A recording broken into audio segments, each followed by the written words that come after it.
"You're on the couch until you apologize," she said, standing barefoot in the hallway, arms crossed like she was issuing some royal decree from a throne made of passive aggression and scented candles.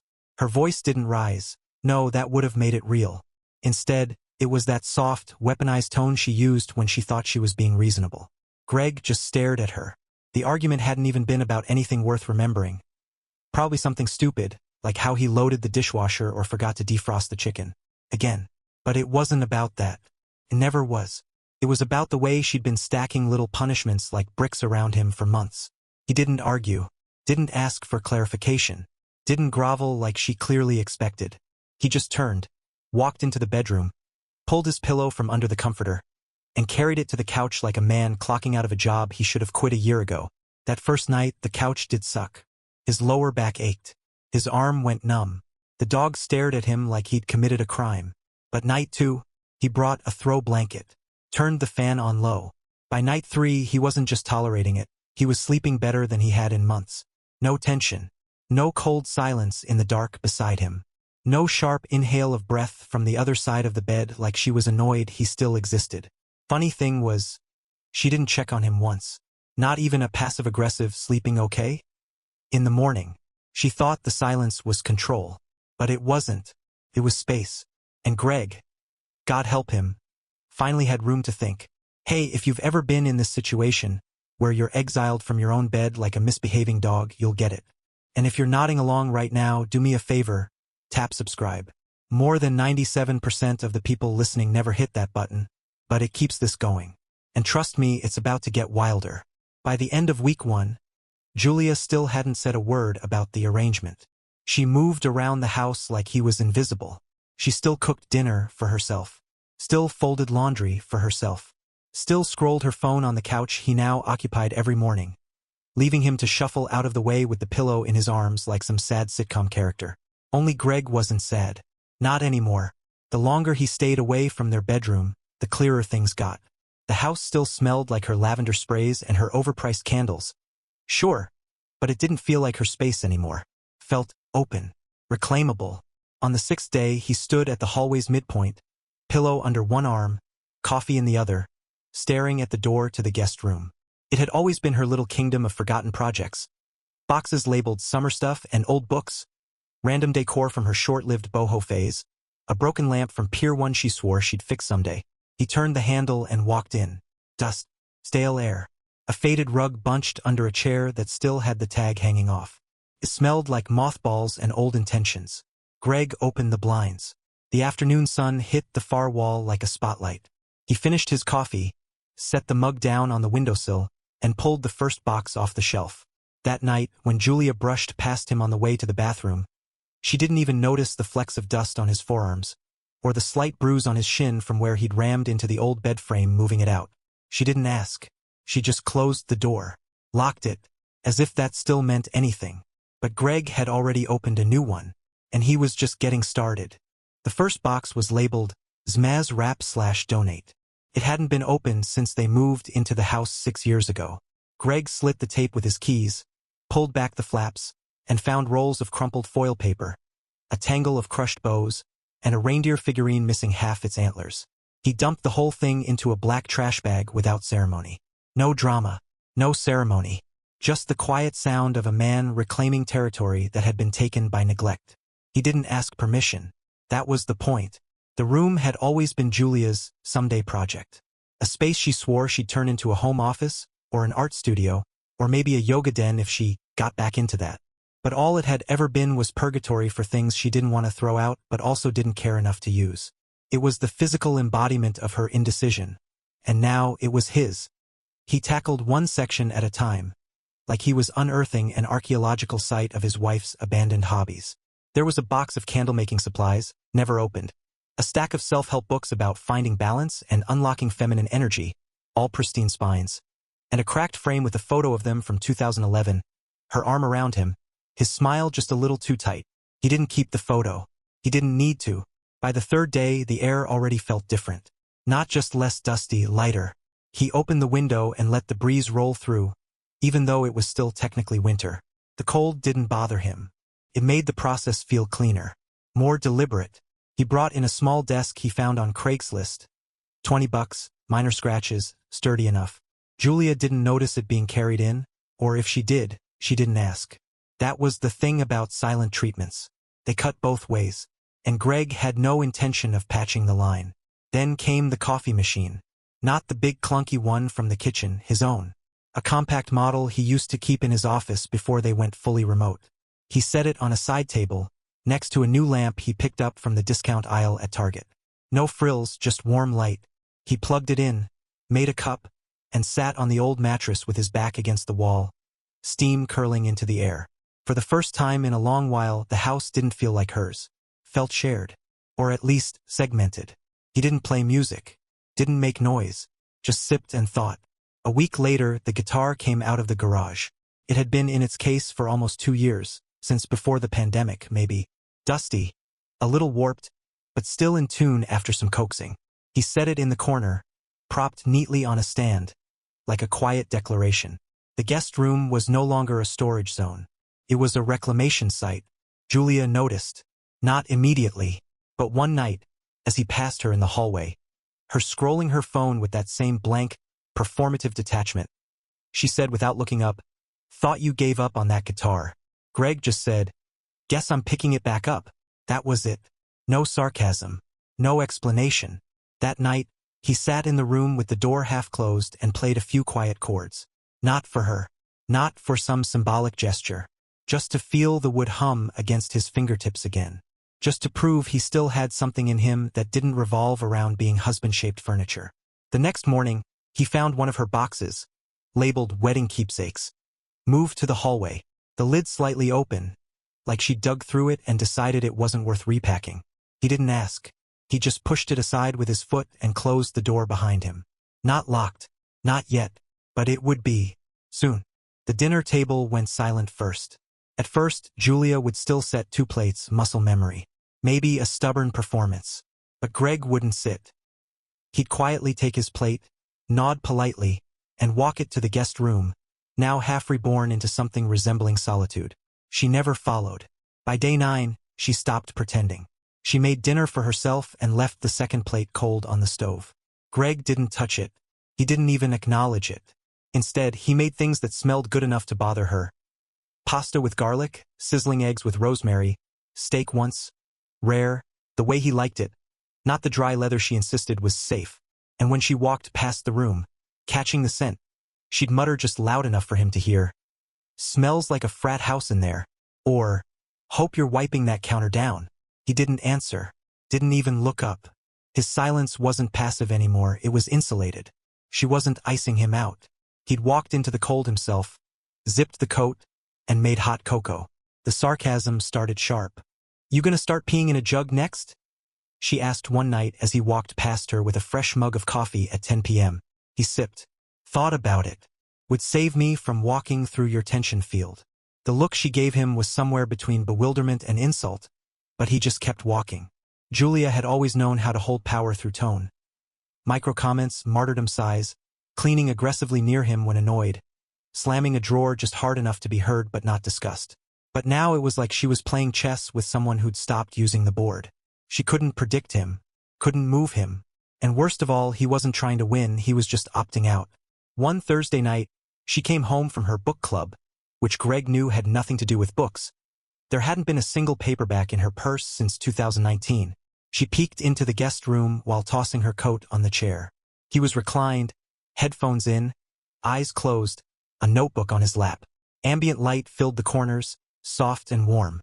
A far cry from the cold LED hellscape she curated for the rest of the house. There was even a small vase on his desk, simple, fresh eucalyptus. She didn't even know he liked plants. She lingered in the hallway a second too long. He opened one eye and said, not unkindly, "Need something?" "No," she said, crossing her arms. "Just checking to see if you're still alive in there. Breathing better than ever." She closed the door harder than necessary. Not a slam. Not exactly. That weekend she made breakfast. French toast. Bacon. Greg's favorite. She plated it for 2. Left it on the table. Greg came out of his room at 10:30. Saw the food. Looked at her. She raised her eyebrows. "Truce." He glanced at the plate. expired, and walked out the door with his thermos. Took a walk around the block. Watched the birds. When he came back, the table was cleared. She was upstairs. And there was a sticky note on the fridge. "Could you at least try?" He crumpled it and tossed it. That night she didn't speak at all. No sarcastic remarks. No passive digs. But Greg noticed something new. Her phone screen was tilted slightly away from him. She was typing fast. Texts, maybe. She giggled once, quietly. He didn't ask. But something about that chuckle felt rehearsed. Almost like she wanted him to hear it. He got up, took his coffee, closed the guest room door behind him, this time fully. On the other side, Julia stared at the locked door and muttered, "This is ridiculous." But she didn't knock. Because for the first time in their marriage, she wasn't sure what would happen if he didn't answer. He bought the lock on a Wednesday. It wasn't some heavy-duty deadbolt. Nothing that screamed paranoia. Just a brushed nickel knob with a key. Clean, quiet, and intentional. He installed it that night after Julia had gone to bed, using a screwdriver from the toolbox she never noticed missing from the hall closet. Took him 15 minutes, start to finish. The sound of the drill was muffled. She never stirred. The next morning he tested it. Locked, unlocked, smooth turn, no sticking, no creaking. Perfect. He sipped his coffee and stared at the door like a man who had just erected a border. Not a wall to keep her out, but a door to remind him where he was allowed to be sovereign. By now, the room had shifted from guest space to something almost sacred. The walls, once an uninspired beige, were now a calming slate blue. He didn't ask if he could paint. He just did it. A rug from his old college days, one she had called too bohemian, now centered the floor. Ambient lighting warmed the space in soft oranges and golds. His records had a shelf. His desk was organized. There was a chair that didn't squeak. And then came the fridge. It arrived in a brown box, delivered discreetly by a driver who barely looked up. Greg tipped him $5, hauled the box in alone, and set the thing up in the corner with clinical precision. Inside went cans of iced coffee, a 6-pack of dark beer he knew she hated, and small glass jars of snacks. Almonds, dried mango, peppered jerky. It wasn't just comfortable. It was his. That night she found out. She knocked once, then opened the handle like it was still hers. Click. It didn't move. She jiggled it harder. Greg. He opened the door from the inside, calm, leaning in the frame. She was still in her work clothes, heels off, mascara slightly smudged. A glass of wine in her hand like it was a prop. "You locked me out of a room in my house?" she snapped. He didn't blink. "No, I locked you out of my room." She stared at him like he'd grown a second head. "You don't have a room. We share a house, Greg. Or did that change when you decided to turn this into your little man cave?" He smiled, just the corner of his mouth. Not smug, just done. "Not a man cave. It's a peace cave. The only room in this place where I'm not walking on eggshells or being asked to apologize for breathing too loudly." She scoffed. "You're being dramatic." "Sure," he said, tilting his head. "And yet, you're the one banging on a locked door like the power shifted and you didn't get the memo." She didn't have a comeback. Instead, she stepped back, arms crossed over her chest like armor, scanning the doorway behind him. The lighting, the neatness, the absence of her influence. Her decorative touch was gone. No faux plants, no abstract canvas prints, no stacks of women's magazines she never read but insisted made the space welcoming. It was alien to her. Clean, quiet, centered. Greg stepped back in and gently pulled the door shut. She heard the lock click. A new sound in her house. Foreign. Final. Later that night, she left another note on the fridge. "No, sorry. Just a question. Is this how you want to live now?" He read it. Didn't respond. Instead, he turned off the lights, settled into his chair with a book, cracked open a cold beer, and listened to a Miles Davis vinyl spin softly under the hum of his mini fridge. Down the hall, Julia sat in the master bedroom, alone, for the third night in a row. Except this time, she didn't feel superior. She felt shut out. And it was the first time in their marriage that Greg held the doorknob, and she didn't know what was on the other side. The packages started arriving on a Monday. At first, it was a small Amazon box. Then another. A long, narrow one marked, fragile. A flat one that weighed more than it looked. Julia stacked them in the hallway near the kitchen with a passive-aggressive precision, expecting him to explain himself, maybe even apologize for the space they took up. He didn't. He picked them up one by one and carried them into the locked room without a word. She tried not to care, tried to play it cool. But the next day brought another delivery larger. Greg opened the door before the bell even rang. He'd been expecting it. He signed for the box, tipped the driver, and wheeled it inside with the kind of quiet excitement Julia hadn't seen on his face in years. Not even on birthdays. She leaned against the wall and asked with forced casualness, "What are you building in there, Frankenstein?" He didn't look up. "Something useful." She laughed, dry and sharp. "So, not a marriage, then?" He paused at the threshold, looked at her like she was a stranger interrupting a task. "That's not something you build alone." Then he closed the door. That night, she sat in the living room, half watching some Netflix show, ear tilted toward the hallway. She heard the soft scrape of cardboard, the metallic clink of tools, the occasional grunt. No curses, no fumbled parts or frustration, just focused movement. At one point she heard music, jazz, again, then something folkish, calming stuff. Then he laughed, a full laugh. Not the polite half-laugh she was used to hearing when they were around her friends or her sister. A real one. It sent a chill down her back. The next morning, she lingered by the trash bins longer than usual. Curious. She pulled open the blue recycling bin and found the flattened packaging. A standing desk. A chair with lumbar support. A set of walnut wall shelves. A whiteboard. A damn whiteboard. Not a man cave. An office. She knocked on the guest room door that evening. No answer. She spoke through it. "Are you freelancing or something?" Still nothing. When he passed her in the hallway later, she stepped in front of him. "Greg, seriously, what's going on in there?" He smiled politely. "Just a little something that doesn't need your sign off." Then stepped around her. That smile, it wasn't snarky, wasn't cruel. It was detached, professional. And for the first time in a long time, it scared her. On Friday, while going through the mail, she found it. A plain white envelope addressed formally to Gregory Owens. Not Greg. Not their shared address name. She frowned, turned it over, and saw it came from the state business office. Curiosity got the better of her. She slid a nail under the flap and peeked inside. Inside, a certificate of formation. His name, a new LLC. She read the name twice, 3 times.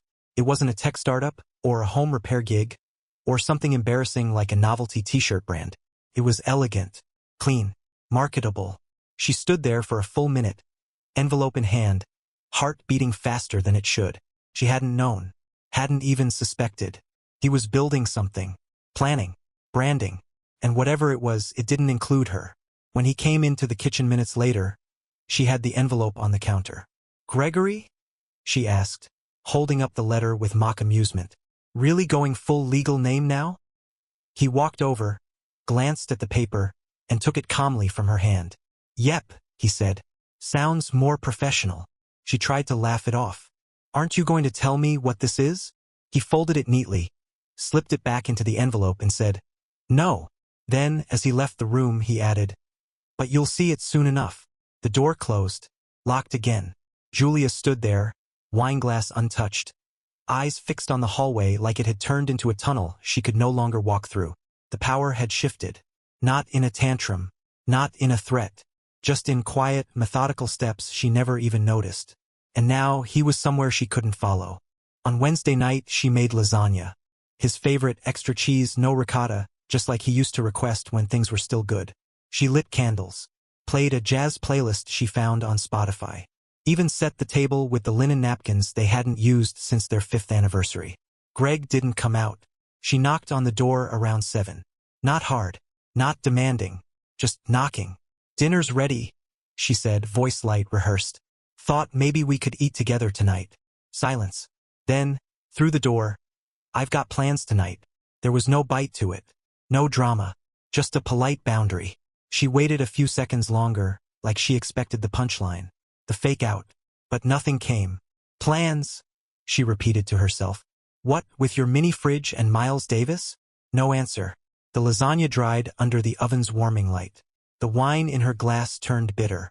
She sat alone at the table, looking at the empty seat across from her and feeling, for the first time, like the guest in her own home. By 9 o'clock, she was pacing. By 10:30, she was calling his phone. Not because she was worried, but because she hated the idea that she might be. No answer. She stared at the front door like it had become a scoreboard. At 11:58 p.m., it opened. Greg stepped in, scarf loose around his neck, cheeks flushed from the cold, a cardboard box under his arm. His keys jingled as he kicked off his boots and walked straight toward the hallway without looking at her. She followed. "Where were you?" He paused, turned. "In a place," he said, calm as a lake, "where no one tells me where to sleep." She opened her mouth, closed it again.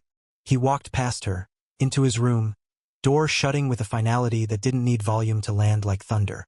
Inside, he unpacked the box. Vintage vinyls, Otis Redding, Carole King, Bill Withers. A handwritten receipt tucked into the sleeve, with a note from the record shop owner. "Thanks for the great conversation. Come back anytime, Gregory."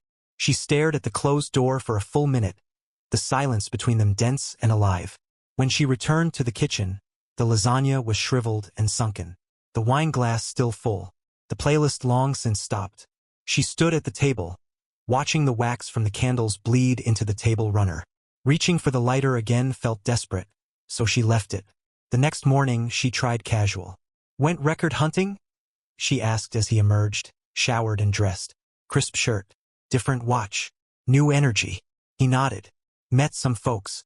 There's a music night every Thursday. Local place. Kind of my thing now." "Oh," she blinked. "Since when do you have things?" He poured his coffee. "Since someone gave me time and space to remember I used to." She followed him with her eyes, searching for something. Anger, a crack in the armor, a hint of the old Greg who would melt the second she softened her voice and played nice. But that Greg wasn't in the room anymore. Only this one, calm, measured, self-contained. And when he passed by her on the way back to his office, he added, almost kindly, "Dinner smelled good though. Maybe next time." There was no next time, because next time he wouldn't be checking her schedule first. He'd just be gone. It was a Saturday morning when her sister dropped by, unannounced as usual, sunglasses on her head, reusable coffee cup in hand, and the kind of energy only people without real responsibilities seem to possess. Julia was upstairs folding laundry, half listening for footsteps, half ignoring everything else. "Hey, Greg," her sister called from the hallway, cheerful as ever. "You got a minute?" Julia froze. His door opened, no hesitation. "Morning, Kat." She came halfway down the stairs just in time to hear her sister ask, "You still got that dolly? I need help moving a couch from Mom's place." He nodded. "Sure. Let me grab my shoes." Julia stayed where she was, hidden in the curve of the staircase. She expected, no, hoped, Kat would say something snide or at least awkward. Maybe an eyebrow raise about the locked door or the fact that Greg's half of the house now looked nothing like the man she used to describe at family dinners. Instead, as they walked toward the front door, she heard Kat say softly, "You look good, by the way." Greg laughed, not performative, real. "Must be the lighting in exile." "No, really," her sister insisted. "You're different, calmer." "What changed?" Greg's voice dropped just a hair. "I stopped apologizing for existing. And that was it." They left. Door closed. Julia stood there, towel in her hands, breath caught somewhere between her ribs and throat. Not angry, not yet, just startled. Her sister hadn't come up to say hello, hadn't even mentioned her. She was talking to Greg like he was the interesting one now, the stable one, the anchored one. That hadn't been true in years. Julia went about her afternoon in a haze, did errands, reorganized the spice rack, scrolled aimlessly through social media, watching couples pretend at happiness, wondering if that was what they'd looked like once, before the silence, before the door, before the feeling that her own house was shrinking around her. When Greg returned, he didn't announce it. She only knew because she heard the fridge door open, the faint clink of bottles inside his room. She made dinner again. Nothing fancy this time, just roasted vegetables and chicken with lemon. 2 plates, one knife duller than the other, but he didn't come out. By 9, the food was cold. By 10, she was pacing again. By 10:30, she was sitting on the floor outside his room, back against the wall like a forgotten coat. She knocked once. A soft knock. A maybe I'll pretend this was casual kind of knock. No answer. She waited, counted her breaths, tried to ignore the faint sound of a record playing on the other side. Some instrumental thing. Peaceful. She knocked again, this time with 2 fingers. Light. Measured. Still nothing. No footsteps. No creaking floorboards. No clearing of a throat to let her know he was thinking it over. Just quiet. She spoke through the door. I know you're in there. Silence. I didn't think you'd actually pull away like this. More silence. Greg. Her voice cracked. Barely, but enough that it stung her own ears. Still nothing. She pressed her head gently against the door, suddenly aware of how cold the wood felt. She closed her eyes. When did she become the one on the other side of the silence? When did the man she used to command with a glance become the person whose voice she missed like oxygen? She stayed there for another 5 minutes, then stood, quietly, slowly, knees aching from the tile floor. She walked away barefoot, careful not to let her footsteps echo too loud, like even the floor belonged more to him now than her. In the bedroom, she curled up on the edge of the bed, alone, and for the first time she didn't blame him. She blamed herself. Because everyone else could see it, he was better. Without her. And that was a truth she didn't know how to outrun. Julia waited until he left for the morning. She watched from the upstairs window, coffee in hand, as Greg backed out of the driveway and disappeared down the street. Then she grabbed her phone and dialed the number saved under Mike Locks, the same guy who rekeyed the front door last year after her brief panic about a misplaced spare. He owed her a favor. Hey, it's Julia Owens. I've got a situation with an interior lock. Can you swing by today? Same day? He asked. Bit tight, but I can make it work. Perfect, she said, already rehearsing the justification in her head. He changed the locks without discussing it. It's still my house. It's technically still the guest room. But she didn't say any of that to Mike. She just said, thanks, and hung up. When he arrived 2 hours later, she was already standing outside the door, arms folded, fake casual. It's this one, she said, pointing. He put in some private lock. Just needs to be removed. Mike frowned. This a tenant situation? No, she said, smiling tightly. It's my husband. Or, sort of. Long story. He nodded slowly and got to work. Shouldn't take more than 15 minutes. He was halfway through removing the knob when the front door opened. Greg stepped inside, holding a brown paper bag and a set of headphones still around his neck. He looked down the hallway, paused. Julia's stomach turned. He didn't raise his voice, didn't rush, just walked toward them, slow and calm, like a man coming home to find a wild animal chewing through his garden hose. Morning, he said to Mike, setting the bag down on the side table. Lock issue. Mike looked up, screwdriver still in hand. Just doing what I was asked.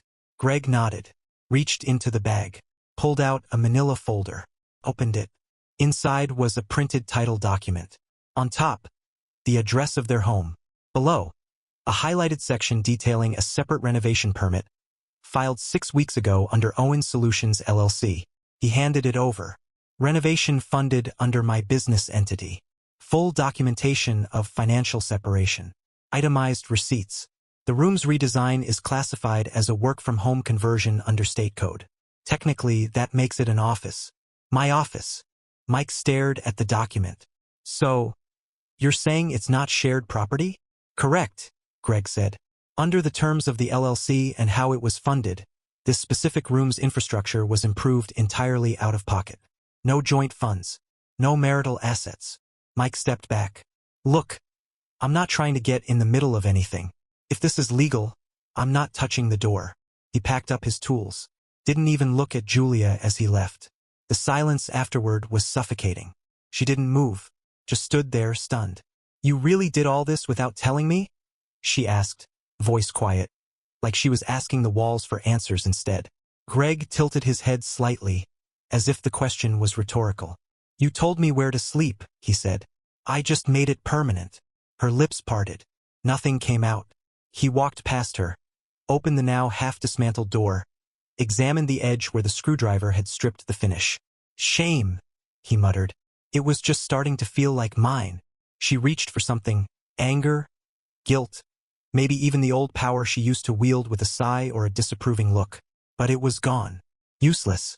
He was no longer reacting to her moods. He wasn't orbiting her gravity anymore.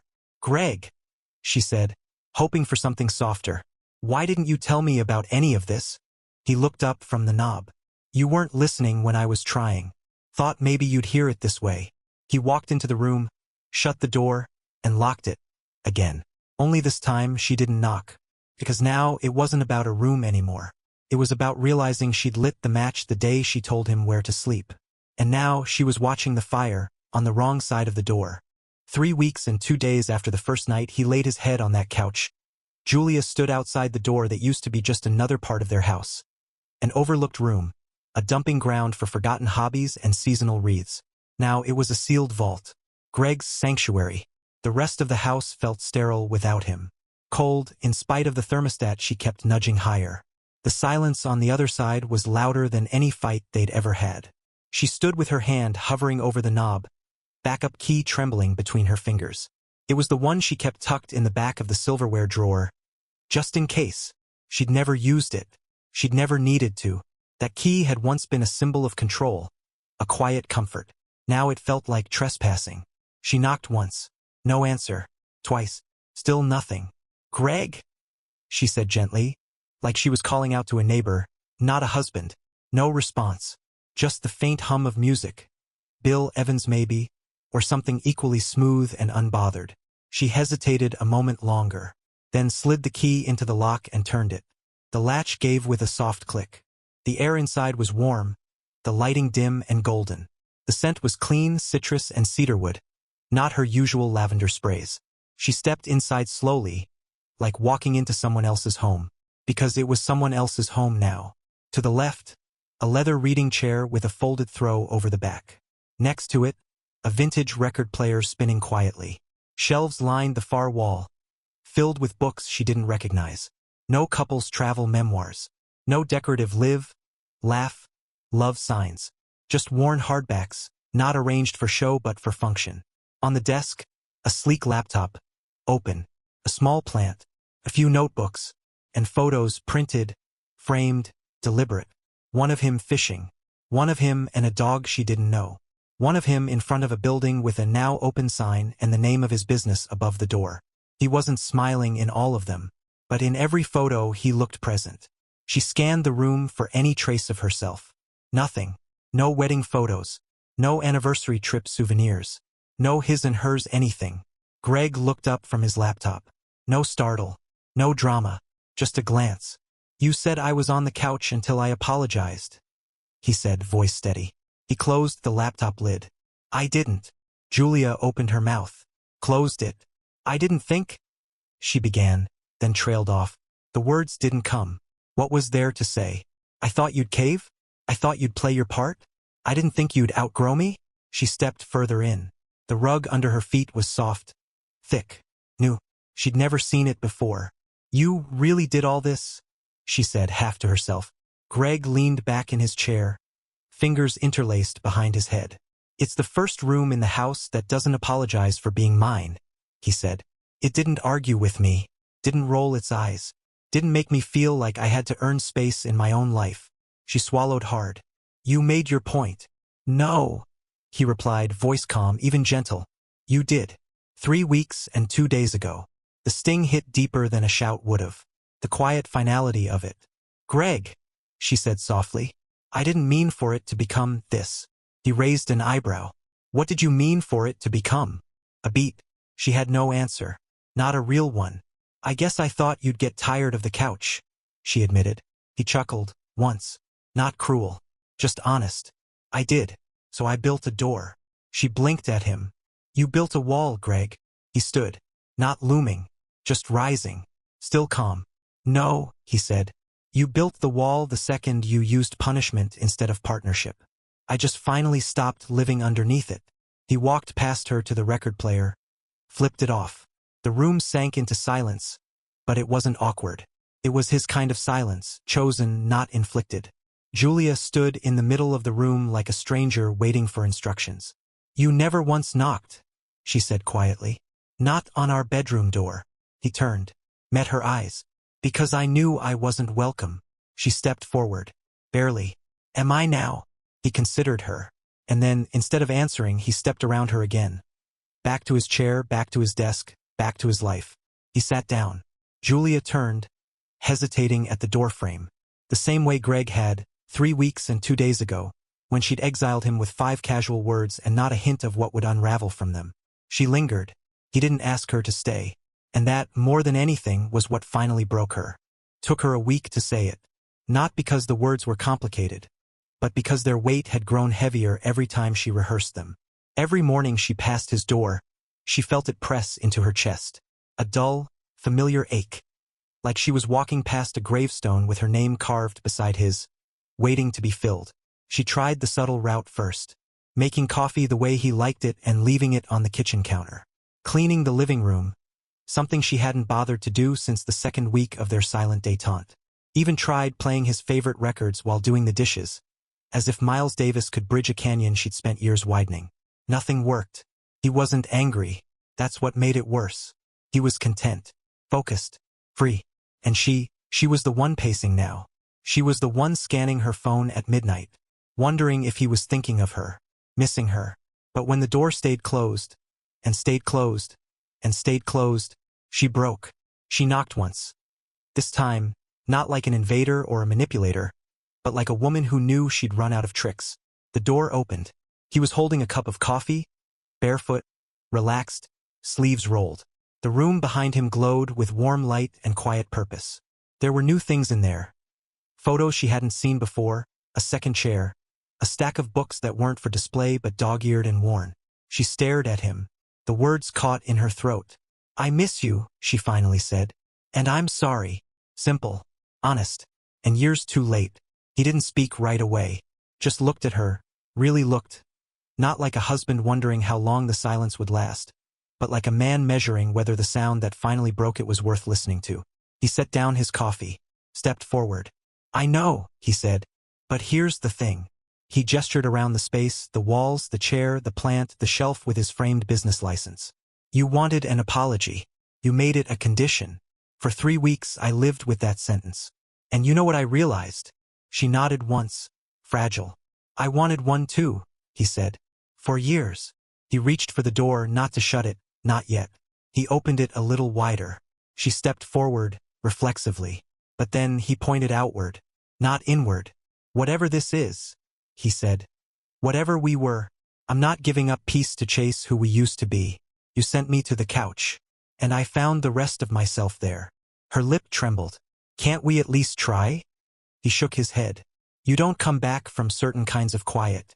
You become someone else inside of it." Then, gently, without anger or force, he closed the door. No slam. No grand finale.